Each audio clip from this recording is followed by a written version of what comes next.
नमस्ते छात्र। आज हम कक्षा 11 की इकाई 1 जिसका नाम है साधो देखो जग बोराना काव्य का अध्ययन करेंगे। इस काव्य के कवि का नाम कबीर है।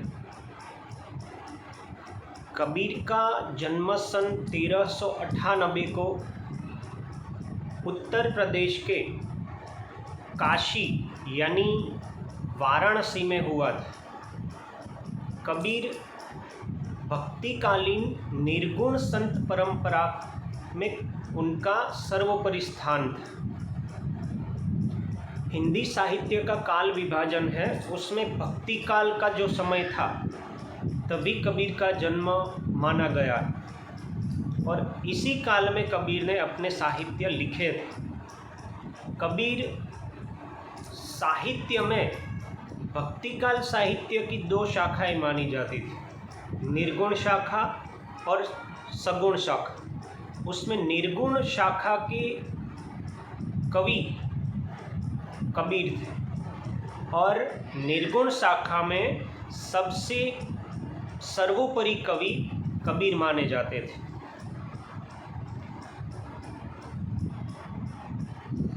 कबीर की रचनाएं कबीर ग्रंथावली में संग्रहित है।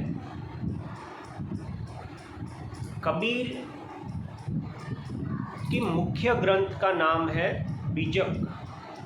बीजक में सबद, साखी और रमेनी नामक उपरूप है। कबीर रामानंद के शिष्य थे और रामानंद से ही उन्होंने राम नाम के मर्म को जाना था। इनके जो पद है वह गुरु ग्रंथ साहिब में भी संग्रहित है। ज़्यादातर पदों की बात आए तो मीराबाई को हम याद कर दें, परंतु कबीर और अन्य ऐसे कवि भी थे कि जिन्होंने पद लिखे थे। कबीर का जन्म होते ही उनकी माता पिता ने उनको एक लहर तारा तालाब में छोड़ दिया था और इसी बच्ची को तालाब से एक नीरू और नीमा नामक जुलाहा दंपति ने देखा और उसको अपने घर ले गए और उनका लालन पालन किया। आगे चलकर ये बालक कबीर के नाम से जाना गया। प्रस्तुत जो पद है जो कबीर ने लिखा है उसमें कबीर बताते हैं कि अपने इस युग में जो व्याप्त हिंदू और मुस्लिम धर्म की विसंगतियां हैं, दोनों धर्मों के बीच जो मनभेद है, मतभेद है तथा बाह्याडंबरों का भी उन्होंने खुलकर विरोध किया। बाह्याडंबर यानी जो लोग तिलक लगाते हैं परंतु ऐसे ही लोग अपने खुद में आचरण के बारे में सजग नहीं है। जो लोग टोपी पहनते हैं परंतु वही टोपी का जो मकसद है वह मकसद लोगों के सामने नहीं ले जाते, तो ऐसा विरोध करने वाले जो धर्म के ठेकेदार लोग हैं उनके बारे में कबीर ने यहाँ पर बताया।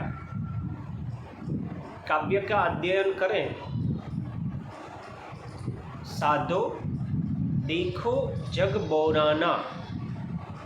कबीर इस पद में बताते हैं कि देखो इस जगत के सारे लोग, विश्व के सारे लोग पागल हो गए। सांची कहो तो मारन धावे, झूठे जगपतियाना। जब भी हम लोगों को सच कहते हैं तो ये लोगों को विश्वास ही नहीं होता और सच कहने पर वह हमें मारने के लिए भागते हैं, बल्कि झूठे लोगों का ये लोग विश्वास करते हैं। पतियाना यानी विश्वास करना। सत्य सुनने को कोई तैयार नहीं, और जब भी किसी के झूठ को सुनना मिले तो वह लोग तुरंत उसकी बात पर विश्वास कर बैठते हैं। हिंदू कहत है राम हमारा, मुसलमान रहमाना। हिंदू राम को अपना मानते हैं, राम हमारे हैं, हम राम के हैं, ऐसा मानते हैं। और मुस्लिम रहमान यानी अल्लाह हमारे हैं, ऐसा मानते हैं। आपस में दो लड़े मरतू है, मरम कोई नहीं जान। हिंदू और मुस्लिम धर्म के लोग राम और रहमान के बारे में लड़ते झगड़ते हैं और मरते भी हैं, परंतु इन धर्म के ठेकेदारों को ये पता नहीं है कि राम और रहमान एक ही ओम तत्व के बने हुए हैं, एक ही है। बहुत मिले मोही नैनी धर्मी, प्राप्त करे असनाना। कबीर बताते हैं कि मुझे ऐसे नेमी यानी नियम का पालन करने वाले लोग और धर्म के बारे में जानने वाले, धर्म का पालन करने वाले लोग ऐसे मुझे कई बार मिले हैं कि जो लोग गंगा के पानी में स्नान करके पवित्र होने का भाव व्यक्त करते हैं। ये सभी लोग आत्म छोड़ी पशान पूजे, तिनका थोथा ज्ञान। ये सभी को अपने आत्मज्ञान के बारे में पता नहीं है। ये आत्मज्ञान को जानने का प्रयत्न नहीं करते, परंतु पत्थर की पूजा करते हैं। ऐसे लोगों का ज्ञान थोथा है यानी खोखला, व्यर्थ यानी कि निकम्मा है। आसन मारी डिंभ धरी बैठे, मन में बहुत गुमान। कुछ लोग आसन धरकर कुछ एक स्थान पर बैठकर दंभ करते हैं और अपने मन में बहुत गुमान लेकर घूमते हैं, घमंड लेकर घूमते हैं। पीपर पाथर पूजन लागे, तीर्थ बर्त भुलाना। पीपल का जो पेड़ है उसकी पूजा करते हैं और पत्थर का पूजन करने लगे और तीर्थ तथा व्रतों में अपना समय बर्बाद करते हैं। यहाँ पर कबीर ने अपने युग में उन्होंने जो धर्म के ठेकेदारों के बारे में जो समझा था, जो जाना था, उसके बारे में बात की गई है। यहाँ पर जो पीपर और पत्थर के भगवान की मूर्ति की हम जब भक्ति करते हैं उसकी बात पर उन्होंने व्यंग किया और तीर्थ तथा व्रतों की बातों को बताया है। उनका एक मतलब यह भी होगा कि हमें पहले अपने आप को समझना है और बाद में भगवान की पूजा करने के लिए जाना है। यानी हमें पहले अपने आचरण को सुधारना है और बाद में हमें अन्य बातों में कार्यरत रहना है। माला पहिरे टोपी पहिरे, छाप तिलक अनुमाना। साखी शब्दे गावत भूले, आत्म खबर न जाना। कबीर बताते हैं कि लोग अपने गले में माला पहनकर घूमते हैं। कुछ मुस्लिम धर्म के लोग अपने मस्तिष्क के ऊपर टोपी पहनकर घूमते हैं और कुछ तिलक लगाकर घूमते हैं और अपने मन में ही मदमस्त होकर जीते हैं। ये सभी लोग साखी यानी उनको प्रत्यक्ष ज्ञान के बारे में पता नहीं है और शब्द यानी वह भगवान का शब्द, भगवान का नामकरण लेने से, नाम स्मरण करने के बारे में भूल गए हैं। उनको अपने आत्म की खबर नहीं, अपने आत्मज्ञान का पता नहीं है।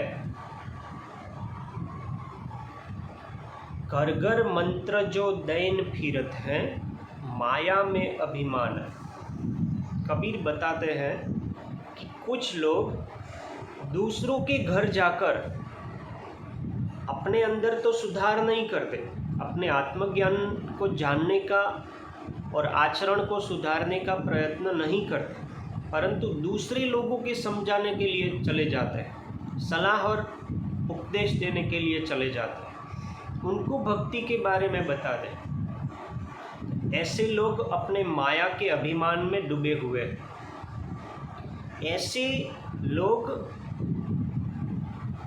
अपने आप को तो डुबोते हैं, यानी शिष्य बनकर खुद तो डूबते हैं, परंतु उनको जिस गुरु ने पढ़ाया है, ऐसे गुरु का भी नाम लज्जित करते हैं। और ऐसे लोग अंतकाल पछतावा, ऐसे लोग अंतकाल में पछताते हैं।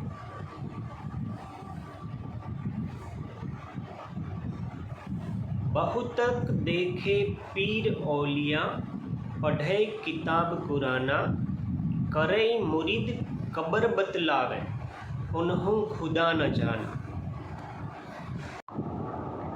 कबीर ने यहाँ मुस्लिम धर्म के जो ठेकेदार हैं उनके बारे में बताया। कबीर बताते हैं कि मैंने ऐसे पीर और औलिया भी कई देखे हैं कि जो हमेशा किताब और कुरान पढ़ते हैं, परंतु ऐसे पीर और औलिया ये लोगों को अपना मुरीद बनाते हैं, मुरीद यानी अनुयायी बनाते हैं, और उन्हें मृत्यु का भय दिखाते हैं, कब्र के बारे में यानी मृत्यु के भय के बारे में बताते हैं। ये लोगों को अपना अनुयायी बनाते हैं और उन्हें मृत्यु का भय दिखाते हैं। आप इस चित्र में देख रहे हैं कि आज की जो स्थिति है कि नक्सलवाद की बात करें, इसके अलावा आतंकवाद की बात है, इसके साथ साथ कुछ मौलवी भी हम देखते हैं कि जो लोग अन्य लोगों को धर्मांतरण कराने का कार्य करते हैं। ख्रिस्ती धर्म के लोग भी ऐसा ही एक षड्यंत्र के आधार पर कार्य कर रहे हैं। तो ये लोग अपने धर्म में लाने के लिए दूसरों को लालच देते हैं और उनको अपना अनुयायी बनाने के लिए किसी भी तरह से प्रयत्न करते हैं और अंत में उनको अपने धर्म का पालन करने के लिए भी बताते हैं। तो ऐसे कुछ, सभी नहीं है, मुस्लिम धर्म में कुछ धर्म के ठेकेदार ऐसे हैं कि जो ऐसा कार्य करते हैं। आगे कबीर कहते हैं कि हिंदू की दया मेहर तुर्कन की, दोनों घर से भागी। हिंदू के स्वभाव में जो दया की भावना थी वह अब नहीं रही है, और मुस्लिम धर्म के अंदर जो कृपा और दया का भाव था, ऐसा भाव अभी चला गया है। आगे कबीर कहते हैं कि वह करे जिबह, यानी मुस्लिम धर्म के लोग हलाल करने का काम करते हैं, हत्या करने का काम करते हैं, किसी जीव को मारने का काम करते हैं। हम बकरी ईद जैसे त्योहारों में देखें तो जीव की हत्या ये हलाल की प्रवृत्ति है। तो मुस्लिम धर्म के लोग जिबह का कार्य करते हैं और हिंदू धर्म के लोग झटका मारते हैं। झटका का मतलब है किसी भी व्यक्ति के सिर को, धड़ को सिर से अलग कर देना, ऐसा कार्य हिंदू भी करने लगे। तो यहाँ भी हिंदू और मुस्लिम दोनों में दया और कृपा का भाव चला गया है। आग दो घर लागी, दोनों ही धर्मों में, दोनों धर्म और मजहब में आग लगी हुई है। कबीर कहते हैं, या विधि हंसत चलत है हमको, आप कहाँ वे शाना, कहे कबीर सुनो भाई साधो, इनमें कौन दीवाना। कबीर दास ने इस काव्य में जो हिंदू और मुस्लिम धर्म की जो ठेकेदारों की प्रवृत्तियां हैं उनके बारे में उन्होंने बताया। यहाँ पर सभी हिंदू और सभी मुस्लिम का यही कार्य है ऐसा नहीं है। कुछ अपने धर्म में अपने धर्म के ग्रंथों को आधार रखकर चलने वाले लोग हैं। कबीर कहते हैं कि मैं जब भी ऐसी बातों को दूसरों को बताने के लिए जाता हूँ तो ये सभी मुझ पर, हम पर हंसते हैं और कहते हैं कि आप तो बड़े सयाने हो। कबीर हमें बताते हैं कि हे भाइयों, आप सुनो, इन बातों में कौन दीवाना है, कौन पागल हो गया है, मैं जो सबको उपदेश देने निकला हूँ या हम जो हम सभी को उपदेश देने निकले हैं, या सुनने वाले लोग कि जो अन्य लोग हमारी बातों को मानने के लिए तैयार नहीं हैं, जो हम पर हंसते हैं। तो आज हमने इस काव्य का अध्ययन किया। इस काव्य में हिंदू धर्म की जो दो बातें थी उसके बारे में मैं आपको बताना चाहता हूँ। कबीर ने यहाँ पर मूर्ति पूजा के विरोध की बात की गई है और पीपल के पेड़ का पूजन करना। तो ये दोनों हमारी जो सनातनी भारतीय संस्कृति है उसका एक मूलभूत भाग है। हमारी यह कार्य प्रणाली है कि वर्षों से हमने प्रकृति की पूजा की, प्रकृति में भगवान को देखा। पीपल का पेड़, तुलसी का पौधा हमें 24 घंटे ऑक्सीजन देता है और इन्हीं के कारण हम पीपल में भगवान विष्णु का वास भी देखते हैं। कई स्त्रियां पीपल की पेड़ की पूजा करती है और व्रत भी रखती है। तो ये सनातनी संस्कृति है। हमने पत्थर में भी एक पत्थर के टुकड़े को भी लेकर एक मूर्ति में स्थापित किया और पत्थर को भी भगवान बनाने की हमारी जो संस्कृति है वह आज भी बनी हुई। तो हिंदू धर्म की यह मुख्य संस्कृति जो पहाड़, नदी को भी माता मानती है, ऐसी संस्कृति के बारे में हमें ऐसे ही सजग रहना, हमें अपनी संस्कृति को बनाए रखना है और सभी धर्म के लोगों को अपने अपने धर्मों की जो सही राह है उस पर चलने का प्रयत्न करना है। कबीर ने यहाँ पर दोनों धर्मों को एक बनाने का प्रयत्न किया कि दोनों को साथ मिलकर रहना चाहिए, दोनों को हिल मिलकर बिना झगड़े किए, बिना एक दूसरे के प्रति मतभेद और मनभेद को छोड़कर जीने का प्रयत्न करना चाहिए। नमस्ते।